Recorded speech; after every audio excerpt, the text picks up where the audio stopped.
अस्सलामुअलैकुम स्टूडेंट्स, ये है हमारा क्लास 9th के चैप्टर 1 का लेक्चर नंबर 5। आज जो हम टॉपिक डिस्कस करेंगे वो फ़्लो चार्ट की एग्जांपल्स के मुतल्लिक़ होगा। ये टॉपिक आप लोगों ने बहुत जगह देखा होगा, सुना होगा और बुक्स में पढ़ा भी होगा, लेकिन इस टॉपिक में स्टूडेंट्स अक्सर कन्फ्यूजन करते हैं। लेकिन मेरी पूरी कोशिश रहेगी कि मैं ये टॉपिक आपको बहुत ही अच्छे तरीके से समझा पाऊँ, ताकि आपके लिए कोई भी कन्फ्यूजन ना रहे। और ये लेक्चर आपने आखिर तक सुनना है, क्योंकि लास्ट में हम रावलपिंडी बोर्ड के लिहाज से इम्पॉर्टेंट क्वेश्चंस और इम्पॉर्टेंट पॉइंट्स की बात करेंगे, ताकि आपको ये समझ आ सके कि बोर्ड के पॉइंट ऑफ व्यू से किस किस्म के क्वेश्चंस इस टॉपिक में से पूछे जा सकते हैं, जिनके आंसर आप इजीली दे सको और ऑब्वियसली बोर्ड में अच्छे मार्क्स हासिल कर सकें। तो चलते हैं आज के टॉपिक की तरफ। प्लीज़ अगर आपको मेरी वीडियो पसंद आए तो उसे लाइक कीजिए, मेरे चैनल को सब्सक्राइब कीजिए और वीडियो की नोटिफिकेशन के लिए बेल आइकन पर प्रेस कीजिए। हम कर रहे हैं चैप्टर 1 प्रॉब्लम सॉल्विंग, और आज जो टॉपिक हमने कवर करना है वो ये है एग्जाम्पल्स ऑफ फ़्लो चार्ट। मैंने पिछले लेक्चर्स में आपको बड़े अच्छे तरीके से फ़्लो चार्ट के बारे में समझाया था, पढ़ाया था। फ़्लो चार्ट क्या होता है, उसके सिंबल्स क्या होते हैं, और उसकी कुछ एग्जाम्पल्स भी हमने की थी 1-2। आज जो बाकी एग्जाम्पल्स रहती हैं वो हम करेंगे इंशाल्लाह। तो चलिए चलते हैं टॉपिक की एक्सप्लेनेशन की तरफ।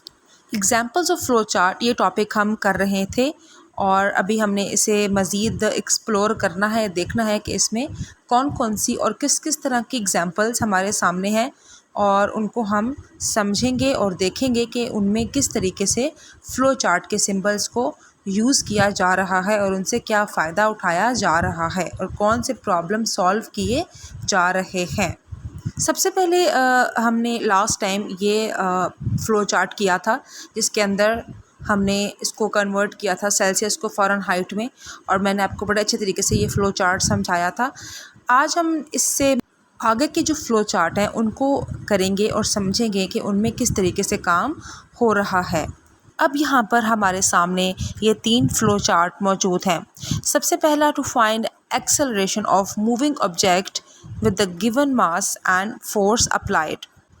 अब इस फ़्लो चार्ट को अगर गौर से देखें तो इसमें क्या हमसे कहा जा रहा है कि हमने एक्सेलरेशन फाइंड करनी है, जबकि हमें उसके लिए मास और फोर्स दे दिए गए हैं। यानी कि हमने मास और फोर्स की वैल्यू लेनी है, चाहे हम खुद इनपुट करें या चाहे हम किसी भी दूसरे यूज़र से इनपुट करवाएं, और फिर उन वैल्यूज़ को कैलकुलेट करने के बाद हमने एक्सेलरेशन को फाइंड करना है।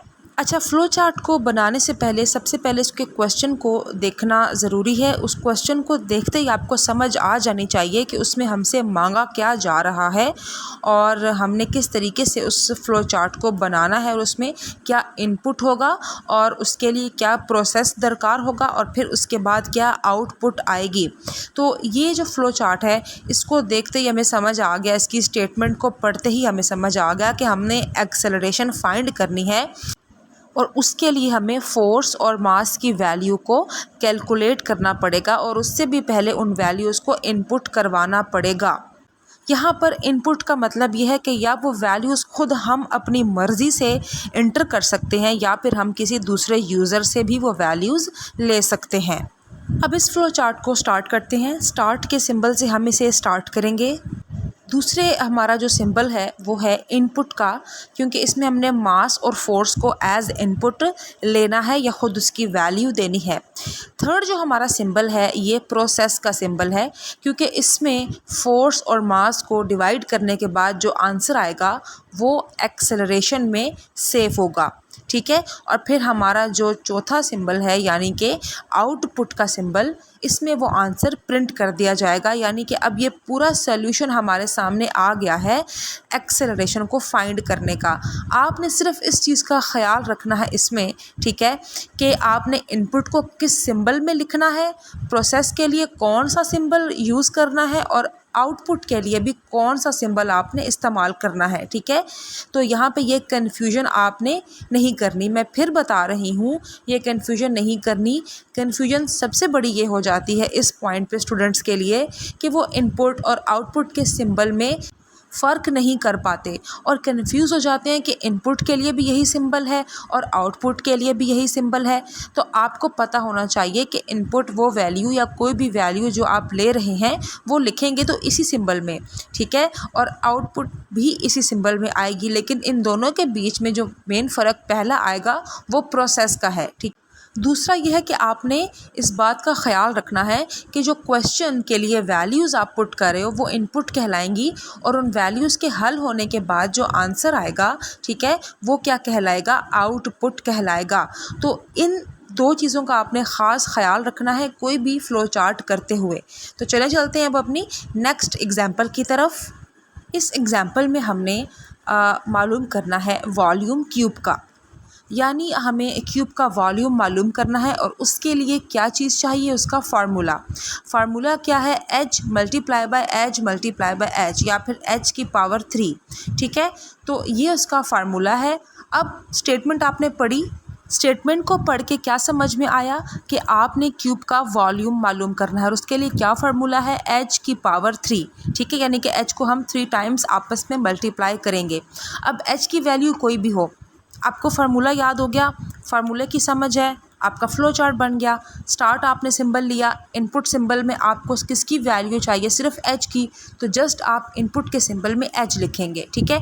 उसके बाद आपने प्रोसेस का सिंबल लगाया और प्रोसेस के सिंबल में हम सिंपली वॉल्यूम का फार्मूला पुट कर देंगे, h multiply by h multiply by h, और एंड पे हम आउटपुट का सिंबल यूज़ करके उस वॉल्यूम को जो हमने प्रोसेस के सिंबल में फाइंड किया है उसको प्रिंट कर देंगे या उसको प्रेजेंट कर देंगे।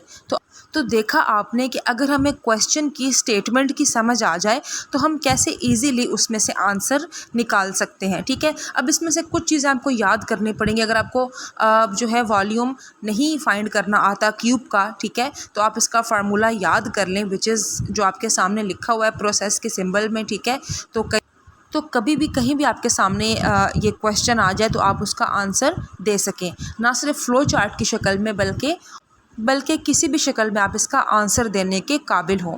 अब चलते हैं हम अपने नेक्स्ट फ़्लो चार्ट की तरफ। तो इस फ़्लो चार्ट में हमें कहा गया है कि find the plain interest on an amount.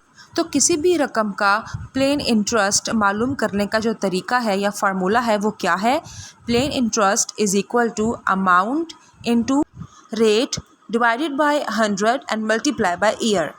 अब आप इस फार्मूला को गौर से देखो, plain interest is equal to amount rate 100 and multiply year. अब आप देखें कि इस फार्मूला में कौन सी वैल्यू कांस्टेंट है और कौन सी वैल्यू वेरिएबल है। मतलब दिखने से नज़र आ रहा है कि अमाउंट, रेट और ईयर ये तीनों वैल्यूज़ जो हैं ये वेरिएबल हैं, जबकि 100 इज़ कांस्टेंट, क्योंकि 100 चेंज नहीं हो सकता, ठीक है, और ना ही चेंज करने की ज़रूरत भी नहीं है क्योंकि फार्मूला ही यही है। अब हमें वैल्यू चाहिए अमाउंट की, रेट की और ईयर की। तो अब इस फार्मूले को अगर याद कर लो तो फ़्लो चार्ट आपका रेडी है। सिंपल, इसमें वो वैल्यूज़ जैसे अमाउंट, रेट, ईयर, इनको एज इनपुट ऊपर वाले जो इनपुट का सिंबल है उसमें लिख दो, ठीक है, क्योंकि यही वैल्यूज़ आपको चाहिए, या आप ख़ुद भी पुट कर सकते हो और आप यूज़र से भी ले सकते हो, ठीक। तो इन वैल्यूज़ को इनपुट में देने के बाद या किसी भी यूज़र से ये वैल्यूज़ लेने के बाद इनको फार्मूला में पुट किया जाएगा और कैलकुलेट किया जाएगा और फिर जो आंसर आएगा उसे प्लेन इंटरेस्ट में सेव कर दिया जाएगा। इसके बाद आउटपुट सिंबल के ज़रिए उस आंसर को या तो प्रिंट कर दिया जाएगा या फिर प्रेजेंट कर दिया जाएगा। मतलब आपके पास आंसर आ जाएगा जो है आउटपुट सिंबल के ज़रिए। तो मेरे ख़्याल से इस फ़्लो चार्ट की भी आपको समझ आ गई है कि ये फ़्लो चार्ट आपने कैसे बनाना है और उसके लिए क्या चाहिए। हर फ़्लो चार्ट की पॉइंट या मेन पॉइंट है, अगर आप उसे पकड़ लें, उसे समझ लें तो आप इजीली एक फ़्लो चार्ट को मुकम्मल तौर पे बना सकते हैं बिना रट्टा लगाए हुए। जस्ट आपने याद करना है वो फार्मूला या जो कि फ़्लो चार्ट को बनाने में आपकी हेल्प कर रहा है। ओके, अब हम आते हैं नेक्स्ट एग्जाम्पल की तरफ। To find the sum, product and average of 5 given numbers, ठीक है।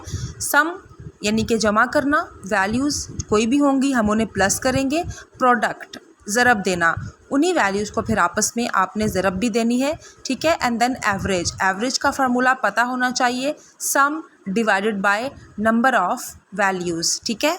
अब क्वेश्चन में ये कहा गया है कि आपने सम, प्रोडक्ट एंड एवरेज मालूम करना है 5 वैल्यूज़ का। वो 5 वैल्यूज़ हमें दी नहीं गई, ठीक है।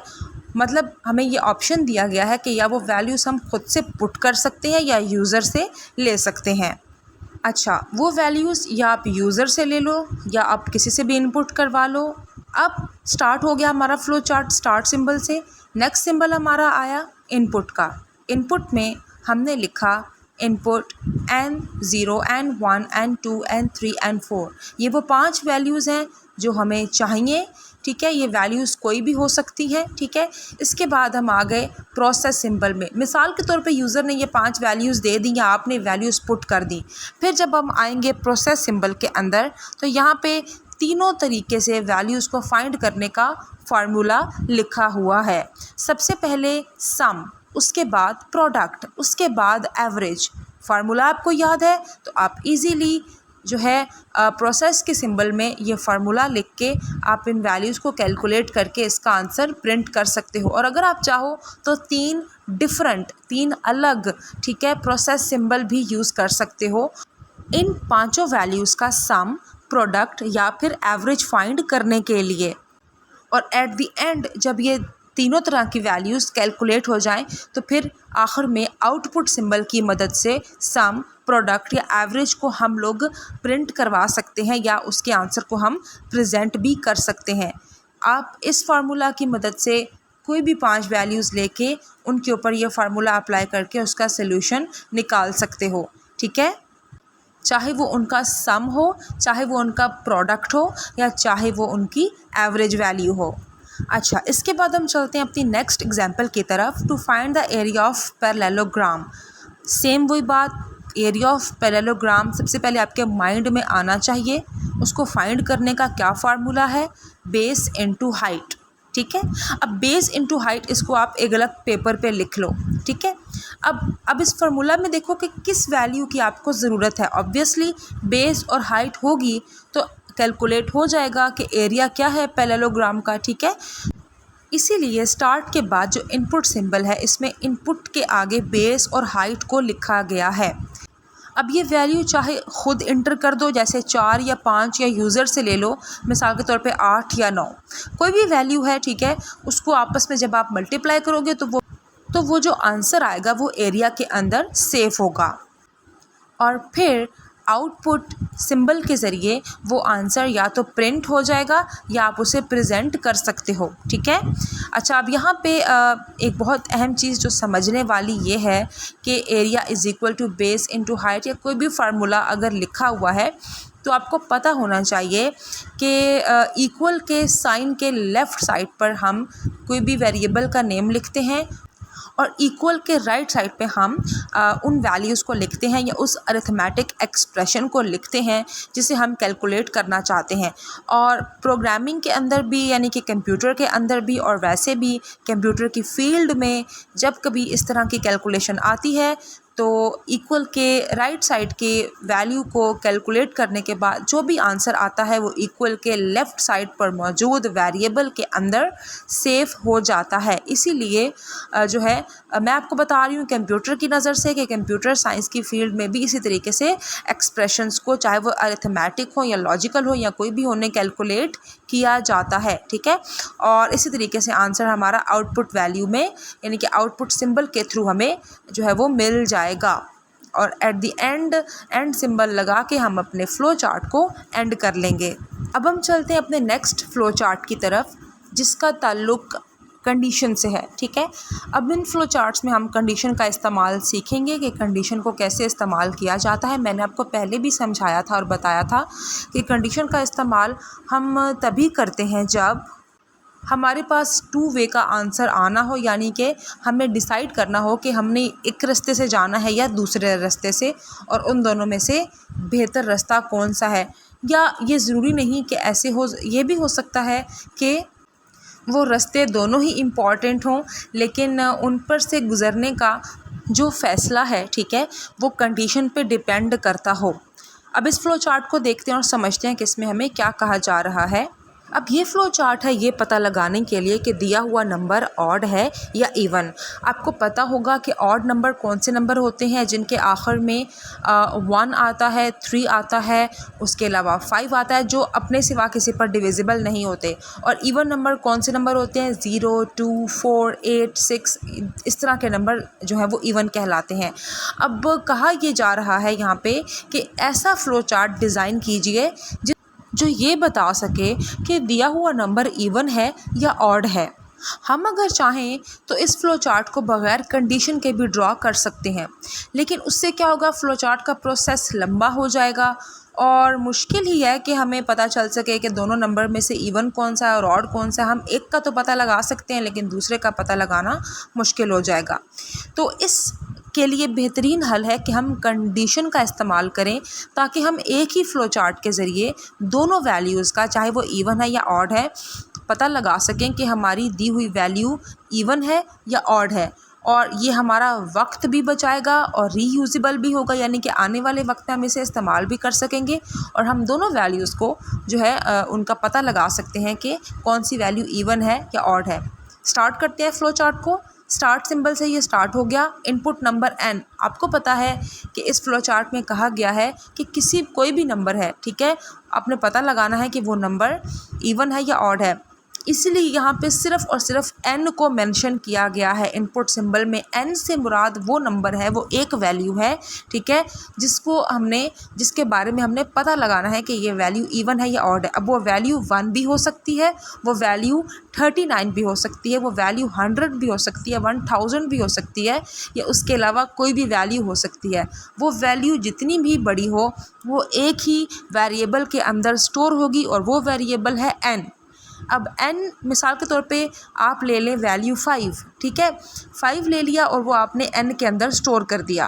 अब n के अंदर 5 स्टोर है। इसके बाद आ गया प्रोसेस सिंबल। प्रोसेस सिंबल लगाएंगे, reminder is equal to n mod 2। n mod 2 का मतलब ये है कि कोई भी वैल्यू जो n के अंदर स्टोर है उसे 2 के साथ डिवाइड किया जाएगा और फिर जो रिमाइंडर आएगा उसे चेक किया जाएगा कंडीशन में। अगर वो 0 हुआ तो मीन्स के नंबर क्या है, इवन है, और अगर वो 0 ना हुआ तो मतलब के नंबर ऑड है। हमने वैल्यू 5 ली है, फॉर एग्ज़ाम्पल हम प्रोसेस के सिंबल में उसको लेके जाते हैं और यहाँ पे हम 5 को 2 पे डिवाइड करते हैं तो ऑब्वियसली आपको पता है कि रिमाइंडर क्या बचेगा, 1, यानी कि रिमाइंडर 0 नहीं है। अब जब हम नीचे आएंगे कंडीशन सिंबल में तो यहाँ पे चेक होगा रिमाइंडर कि क्या रिमाइंडर 0 के बराबर है, तो नहीं, रिमाइंडर तो 1 है।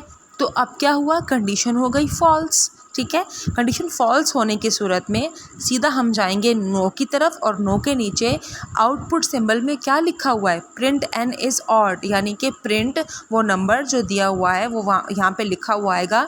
जैसे लिखा हुआ आएगा कि 5 इज़ ऑड, ठीक है, यानी कि ऑब्वियसली 5 एक ऑड नंबर है।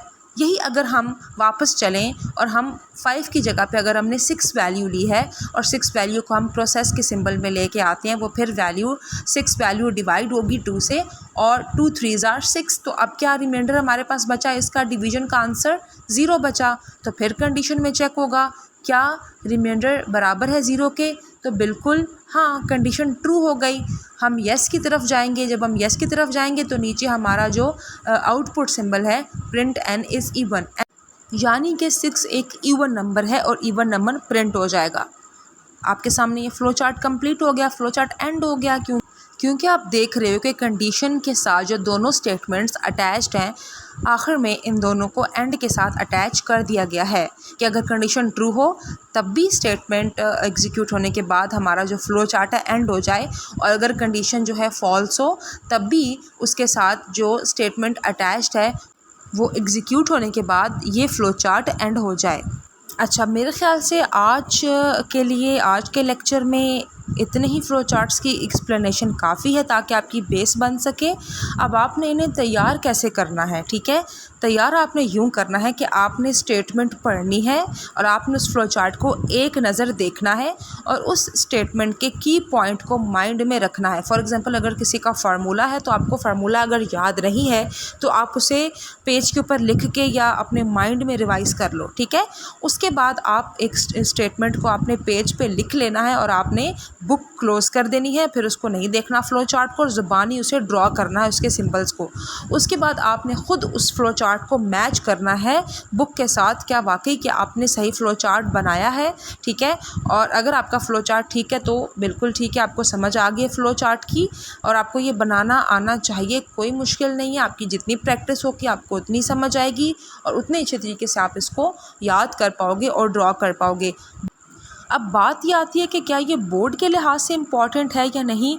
इस पॉइंट पे मैं आपसे कहूँगी अपने दिल की बात, ठीक है। वो ये है कि ये बुक आपको पता नहीं है कि आपके पास कितनी गोल्डन अपॉर्चुनिटी है कि इस बुक में से आप कितना कुछ सीख सकते हो, ठीक है। तो ये बुक के जो चैप्टर्स हैं बहुत ही शॉर्ट हैं और उनके अंदर जो कॉन्सेप्ट्स हैं इंतहाई इजी हैं। तो जितना आप उसमें सीखोगे आपके लिए आसानी होगी। बोर्ड के लिहाज से हो सकता है कि इनमें से कोई भी फ़्लो चार्ट आपके बोर्ड के पेपर्स में ना आए, ठीक है। लेकिन अगर आप इसकी प्रैक्टिस करोगे तो आपको समझ अच्छे तरीके से आएगी। बोर्ड पॉलिसी कभी भी चेंज हो सकती है तो आपको ये बनाने आने चाहिए। तो आई होप आपको समझ आ गई होगी इन तमाम फ़्लो चार्ट्स की। बाकी हम डिस्कस करेंगे इंशाल्लाह ताला अपने नेक्स्ट लेक्चर में। तब तक के लिए अपना बहुत ख्याल रखिएगा। अल्लाह हाफ़िज़।